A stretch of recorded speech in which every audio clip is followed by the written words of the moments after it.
ఒక్క నిమిషం ఆగుంటే అతను చనిపోయేవాడు కాదు.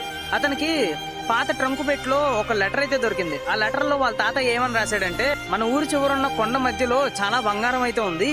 ఒకవేళ నేను గనక చనిపోతే ఆ బంగారాన్ని మీరు తవ్వి తీసుకోండి అని చెప్పి అయితే రాశాడు.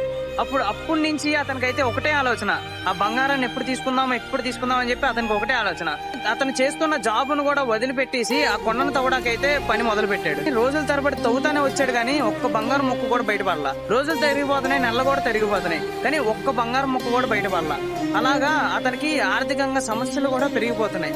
అలాంటప్పుడు ఒక రోజు తవ్వడాకైతే వెళ్ళాడు.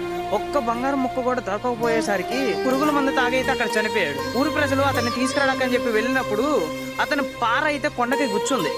ఆ కొండకు కూర్చున్న పారని తీసినప్పుడు బంగారపు పలుకులైతే కింద రాలి పడుతున్నాయి. ఊరి ప్రజలందరూ అనుకున్నారు, ఒక్క నిమిషం గనక అతను వేచి ఉంటే గనక ఈ బంగారాన్నంతా అతను సొంతం చేసుకునేవాడు అని చెప్పి. కాబట్టి విజయం కోసం అయినా గానీ, దేని విషయంలో అయినా గానీ ఓర్పుతో వేచి ఉండడం అలవాటు చేసుకుందాం. ఒకవేళ స్టోరీ గనక నచ్చితే మన పేజీని ఫాలో చేసి మనం ఇంకా సపోర్ట్ చేస్తారని చెప్పి కోరుకుంటూ సైనింగ్ ఆఫ్ సుభాష్.